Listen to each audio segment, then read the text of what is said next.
KUAM TV 8, your home for Super Bowl 56.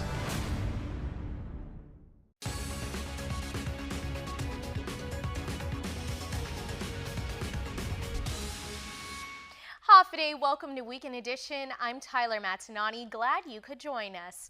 A federal report details 270 military projects related to the realignment of military installation and military personnel on Guam. In fiscal year 2021, the military spent $447 million in construction projects alone, solidifying the stage for more military forces to arrive on Guam. Tomas Manglona reports. The Interagency Coordination Group of Inspectors released their Guam Realignment Annual Report. It's a required yearly audit of programs and operations related to funding for the military buildup in fiscal year 2021. The audit highlights key areas related to national defense. The DoD spent $448.3 million of a $1.4 billion obligation, while other federal agencies spent $1.9 million of an obligated $8.8 million. Both for military construction on Guam. The Defense Department listed 270 military construction projects and programs totaling $447 million out of an estimated cost of $1.9 billion towards completion. The military's plans to relocate about 5,000 Marines from Okinawa to Guam, marking its major investment in realignment of forces in the Asia-Pacific region as tensions rise among the world's superpowers. The report notes that the government of Japan is expected to provide up to $3.1 billion in fiscal year 2012 US dollars for the Marine Corps relocation. The group of inspectors also lauded the first new Marine Corps base activated since 1952, Camp Blazon Island, where those thousands of Marines will arrive by 2025. Tomas Manglona for KUAM News. As the budget process gets underway in the coming weeks, the Guam Education Board and the Guam Department of Education will make a big push for educators and support staff to finally get raises. Teachers are doing everything. GEB member Maria Gutierrez makes the case and will work to ensure they don't get shortchanged. I don't want those false promises that if the study says give the teachers 20% above the salary now, that they say, oh, too much, go down to 10%. A study on educator pay is currently underway, and according to GEB chairperson Mark Mangiola, all factors like the cost of living will be considered. He also says it's not just about teachers, but also support staff. All those supports are necessary, and so you could create a huge gap in, of course, salaries between, rank and file employees.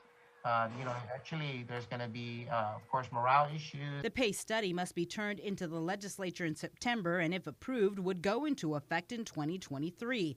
According to Mangiola, they also took into consideration the raises given to nurses and law enforcement. And so I know the nurses got, I think, 15%, and then the police, law enforcement got 18%.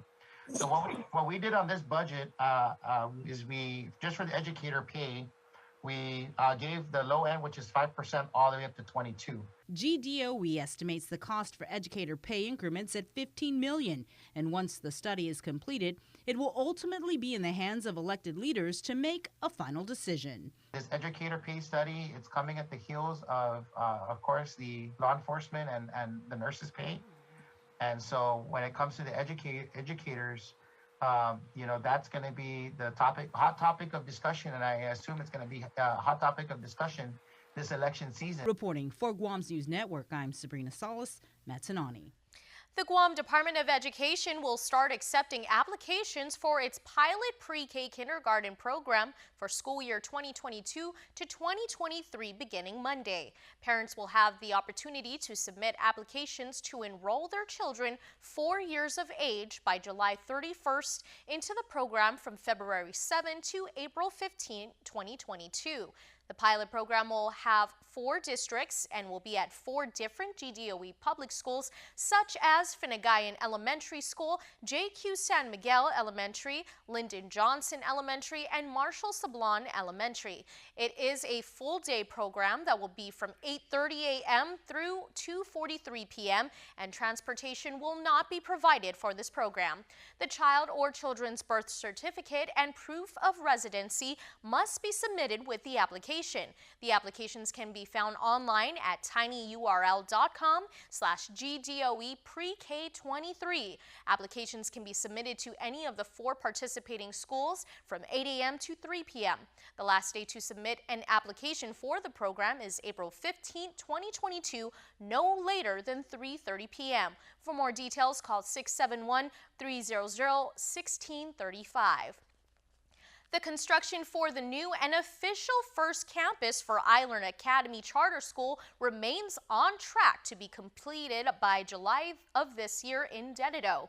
The $32 million project will accommodate a maximum of 900 students, allowing the growth of students enrolled in iLearn. The charter school presently educates 740 students. Rachel Alcaro-Stake, the chief academic officer for iLearn, provided KUAM News an update on the new learning facility for the home of the Lion. Is still July 2022 for our official move-in date. iLearn is one of 4 charter schools on the island which offers a curriculum in science, technology, engineering, and math, or STEM, and is currently located in the Ukudu area of Dededo. The 69,000 square foot structure is funded by the Section 108 grant under the U.S. Department of Housing and Urban Development Block Grant Program, which was made possible through Guam Housing Urban Renewal Authority. Ground was broke for the new campus in June of last year. The 36th Guam Legislature recognized the hard work of the Archdiocese of Agana's Office of Catholic Education Monday afternoon through a resolution for their continued dedication and commitment to Catholic school students as they celebrate 2022 National Catholic Schools Week. KUAM's Isaiah Uggan has more. On behalf of Legislative Committee Chair on Education, Senator Talina Nelson, who is currently on military duty, Legislative Secretary Senator Amanda Shelton presented the island's Catholic Education School System Resolution 241-36 via Zoom on Monday. It commemorates Catholic Schools Week, which was first observed in 1974 and introduced by the National Catholic Educators Association as an annual celebration of Catholic schools in the mainland and Guam. With the support of the clergy and members of the religious orders and the Catholic faithful, the Archdiocese of Agana Office of Catholic Education began to establish Guam's Catholic schools more than 71 years ago. And among the 13 Catholic schools on Guam, they consist of more than 3,200 students and 450 faculty and staff. And through several events, Catholic schools focus on the value that Catholic education provides to young people, as well as their contributions to the Catholic Church, local communities, and the nation. This year's theme is Catholic Schools, Faith, Excellence, and Service, and will be celebrated from January 30th to February 5th. I'm truly grateful to all our school administrators, our faculty, staff, for all the hard work that you do, especially in this trying time. And of course, we'd like to thank our parents who continue to support us in this mission of forming their kids, their children, that we are able to form them not only in the mind, but more importantly in the heart, in their encounter with the Lord. Reporting for Guam's News Network, Guahusi Isaiah Uggan. You can now nominate who you think is the best candidate for Teacher of the Year for 2023. The Guam Department of Education recently announced that the selection process for the 2023 Teacher of the Year program has begun and is now calling for nominations. It's an annual program that aims to recognize and honor the efforts of exceptional educators in the island's largest public school system. The public is invited to nominate candidates from any of GDOE's 4 41 public schools. Nomination forms are available on the island's largest GovGuam agency's website at gdoe.net or at tinyurl.com/GTOY2023. It must be submitted by Monday, February 14. For more information, email gtoy2023@gdoe.net. The Guam Memorial Hospital is turning its boots on the ground to see how it's doing and how to better improve. The annual survey comes just after Guam's fourth wave of COVID-19, where hospitalizations are up along with staff infections. GMH spokesperson May Habib. All we did was take our annual survey online. We're really dedicated at GMH to making sure that everyone here is heard, that leadership is transparent, that feedback is really received, and then something is done about it, or that, you know, it's acted on if there needs to be something, if there needs to be some sort of follow-up. The survey was made digital this year for it to be more accessible for GMHA staff. Habib added that apart from the survey, they hold quarterly town hall meetings for staff to voice concerns and opinions, which can be done anonymously. Stay tuned. Next on Weekend Edition, we have Culture Club, and still to come, Dave Delgado with sports. Get up-to-the-minute news, plus access to alerts, streaming radio, promotions, and more on your mobile device by downloading the KUAM News mobile app, available at the App Store now. Guam's auto appearance specialist, Elegant Reflections, has been providing the automotive industry with professional detailing and car care products at its highest quality, from complete detailing, full interior detailing, exterior detailing, headlamp restoration, hand washing, seat and carpet shampoo, engine degreasing, undercarriage cleaning, paint sealant, fabric protection, paint oxidation removal, and so much more. Visit us at our new location. Call 646-5555 for an appointment. Elegant Reflections, Guam's auto appearance specialist, over 20 years of experience. When the pandemic first started, and we had no idea that it was going to affect our business till March of 2020. Orders from public health, roadblocks, restriction. It was a very hard time for me. What really has saved my business is the SBA and the PPP program. I felt keeping the employees was so important because I had faith that my government would help me later, the federal government. We applied and we received 2 PPP loans equaling up to $425,000. That money saved me because it's been 2 years. I think 80 or 90% of the restaurants have closed. The only reason I'm here because of my devoted clientele and the federal government. Thank you for helping save jobs with federal funds. Thank you to the federal government for all the federal ARP money. Thank you for the federal funds. This ad was paid for with official funds from the office of Congressman Michael F.Q. San Nicolas. Welcome back. Here's this week's Culture Club, pulled from our archives. Culture Club, brought to you by Hanum, the freshest bottled water made in Guam. Hafide Guahusi Roman Dueñas. I've been a carving apprentice for about 6 years. My journey with carving started in high school when I started becoming interested in what kind of things the ancient Chamorros would wear and what kind of tools they used. I started Googling, I started researching about what kind of jewelry they had, and I noticed that at the time when, walking around, I would see people wearing what we call a sanahi, and I think that got me interested in wow, what is that thing made of? Why is it always white? What do people use to carve it? What kind of tools? So that led me to Greg Pangilinan, and I've been learning from him for the past 6 years. So when I first started carving, I started carving bone because cow bone, beef bone, it was really easy for me to get. And from there, I started carving more traditional material like seashells and then fossil giant clam. But I think one of my main changes that I've experienced over the course of 6 years is that I've learned to just be really patient with my craft and even use small pieces of fossil giant clam or spondylus to make something. When I first started, I wanted to make really big pieces, but now I see how just being really patient and being really delicate can be really rewarding.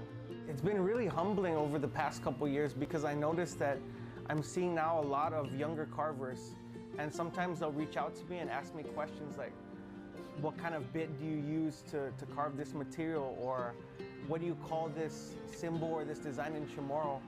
And it is so rewarding to know that there are, there's a whole other generation that is continuing the same craft as me. And just as I look to my Sina, Greg Pangilinan, I feel like in some small way I'm also helping this younger generation. The three most important traits for anybody getting into carving is, the first one is never be afraid of making mistakes, because you might have an idea of the perfect piece that you want to make, but let's be real, like it's rarely ever going to turn out the way you want it to, especially when you're starting off. So you're going to need to make some adjustments, and if you're afraid of making mistakes, the piece that you want will never be completed. So you just have to kind of roll with whatever life gives you. And the second tip I would give is when you start a project, finish the project. So just carry through no matter what path that will take. And the third one is just be patient. Even if you don't have the skill yet, that skill will come with practice. I definitely think that the material aspect of Chamorro culture is thriving, but I also want to emphasize the importance of learning the language and also protecting our culture and the environment. So it's always nice to see someone in cultural jewelry and appreciate it, but at the same time we have to understand that there are things that are equally as important. Like, for example, the environment. If a beach is polluted, or if there's if it's very crowded, you're not gonna find a lot of shells, you're not gonna find a lot of life there. So it's also important to know that carving is intrinsically tied to the environment.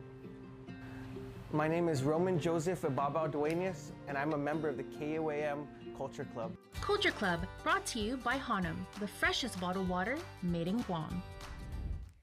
Sports is next. Keep it here. You're watching KUAM. Don't need a work break, keep the smile on your face. The moments you can't replace, and I'll be around. Whoa. You can count on me. You can count on me for life. Wherever life takes you, we're always here for you. Calvo's Insurance. Count on us for life.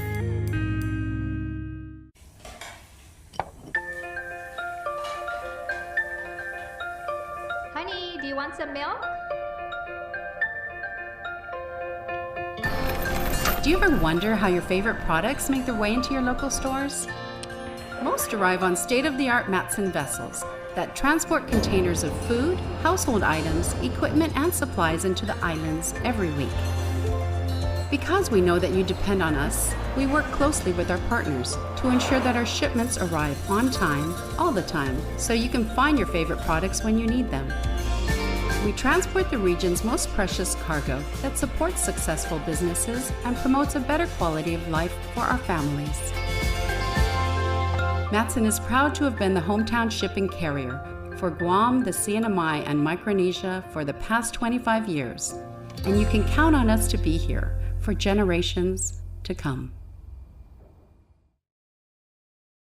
The world of television is more exciting than ever. Don't miss a minute of special presentations from NBC on KUAM TV 8 or from CBS on KUAM TV 11. Every month, we'll bring you the fun and excitement of award shows and red carpet moments, special series presentation, and other great network programs. Brought to you locally by King's Restaurant, Ruby Tuesday Guam, and Docomo Pacific, giving you more reasons to tune in and turn on. Fall in love with TV again with the best from KUAM Communications. KUAM Communications continues our perpetuation of our Chamorro culture, language, and heritage with features available to our listening and viewing audience, including streaming of Chamorro music 24 hours per day on Isla Digital Radio on KUAM.com and the KUAM News app. Chamorro News Update, weekdays on the link and the KUAM News YouTube channel. Conversations about life in our Chamorro language podcast, Cuentos Tapoco, with Kin Conception.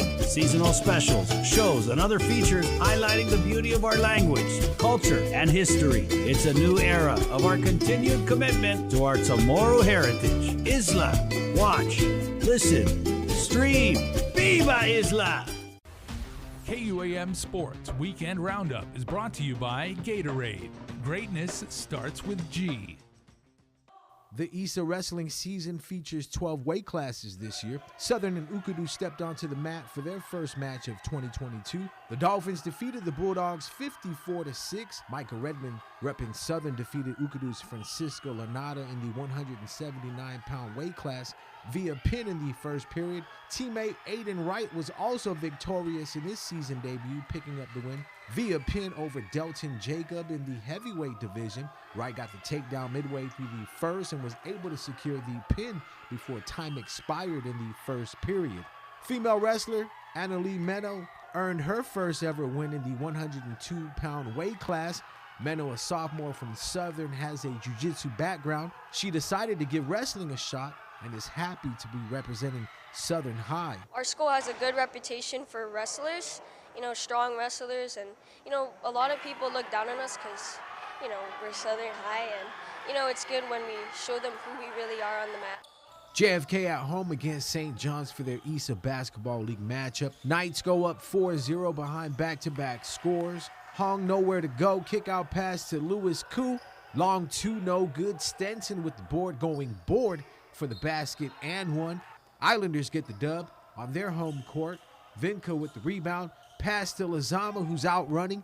Bounce pass to Guzman, who gets his grub on. Kirsten finished with a game-high 23 points. Turning over to some baseball news, congrats to the Padres for winning the Fall Amateur Baseball League title 11-0 over the Amigos. The Padres were the #1 seed heading into the championship game. Sean Muñoz was selected as the MVP. Muñoz ended the game with a fifth-inning walk-off two-run shot. Pitcher RJ Joe picked up the win on the mound, going 5 innings, giving up 3 hits to go along with 3 strikeouts. The Guam Badminton Sports Center, located on Bella Road, is a 10,000-square-foot gym that can host badminton, pickleball, tennis, and other indoor activities. We see Guam with 160,000 population, and there's limited opportunity for people to enjoy sports indoor, because especially on Guam, it's very hot outside, it's raining all the time. And then also we see the growing of sport of badminton and pickleball, and also the need for indoor space for tennis. That's why that motivated us to develop an indoor venue where people can access badminton, pickleball, and tennis. The gym has 6 badminton courts. The Guam Badminton Sports Center is home to 70 badminton players. The Guam High Panthers hosting the GW Geckos in their ISA IIAG boys basketball game. 11-11 tie after the first quarter. The Geckos took the lead in the start of the second. Both teams playing with tempo from the tip-off. Rosario with the steal takes it the other way for the layup. GW led by 14 before the home team made a little run. GW's Dion Davis working the inbound play. Davis gets the ball back and puts it up in traffic. Jason Tovez hit for 15 points, knocking down 3 shots from the outside. Check out DJ Osborne, put in work. Osborne with the rebound, goes the full length of the court. Dude was hungry, eating for 17 points. Osborne goes straight to the rack for the finish. Shout out to the nephew, Traden Rosario, who was cooking. Rosario with another layup. This time, he's spotting up and knocking down the deep ball. He finished with a game-high 18 points. Geckos pick up the win on the road, 68-55. Caden Apiag hits the baseline shot and draws the foul for the three-point play the long way.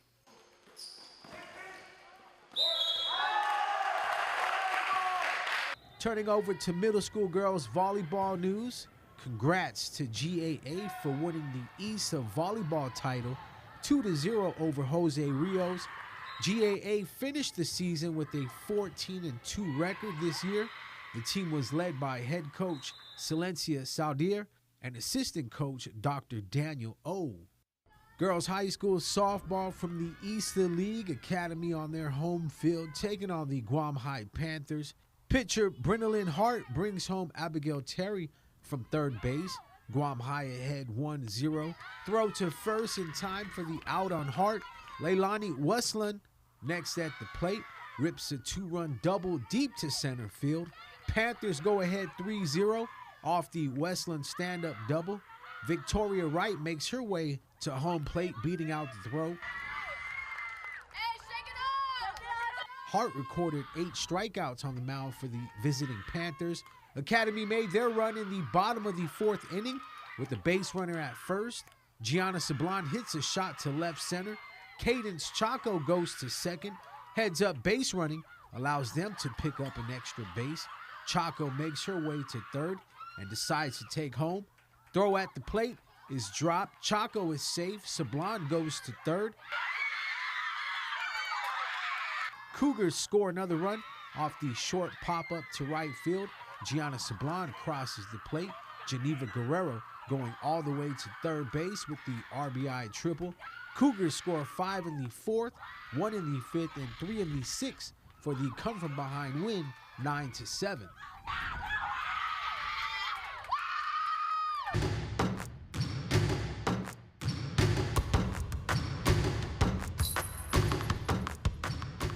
It's time to get some buckets. Westbrook Conception pulling up like skirt. He's money on the deep ball. Evan Brown from downtown, buckets. Brown and the Goats were balling. This time Brown showing his mid-range game with the jumper, stopping and popping for the game winner. JFK's Carl Vinca was getting buckets. Vinca running on the break, spin move, 1-2, pull up with the soft touch. Vinca this time working his way from the outside, drives towards the rim. Contact on the play, still able to get the shot to fall. Teammate Kristen Guzman placing his order for a 2-piece. Kristen follows up on the Vinca miss for another bucket. G-Dub's Jason Tovez was getting buckets. Left-handed finish off glass is good. Tovez follows it up with a 3-piece from the corner. Yes, sir. DJ Osborne was hungry and getting his grub on. DJ was in attack mode getting buckets. Another finish at the rim for a GW score in the win. Don't forget to send us your best shots. DM our KUAM News on Instagram or hit me up at sho@kuam.com. KUAM Sports Weekend Roundup is brought to you by Gatorade. Greatness starts with G.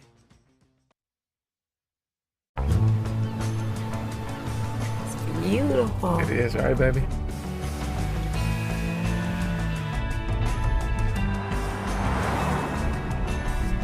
Dad, isn't that where we usually stop for gas? It's where we used to stop, but not anymore. But isn't that the place with the milkshakes? Okay, all right, let's go. Good job, kids. Take your adventure further in the first ever Santa Fe Hybrid. And before we close out the news tonight, our latest round of birthday shout-outs from the Cold Stone Creamery Birthday Your weekend Club. birthday shout-outs go like this. Happy birthday on February 5th, Saturday to Shanice Taidigui. Happy birthday, Shanice, from your boyfriend Fuji, Kainoa Kai, Malia Julie, Kiyoki Mateus, and the family. Each and every one of them says we love you so much. And on Sunday the 6th, happy birthday to Dylan Pukaigui. Welcome to adulthood, son. 18 never looked so good. Happy birthday, hashtag MyPukaigui. You know, I think that actually, guys, might be the coolest hashtag on the internet. Let's get that trending. Hashtag MyPukaigui. You are getting love always from Mom. Remember, you can be part of the Cold Stone Creamery Birthday Club by registering online at KUAM.com. Please make sure to include with your photo your name and birth date. That's all the time we have from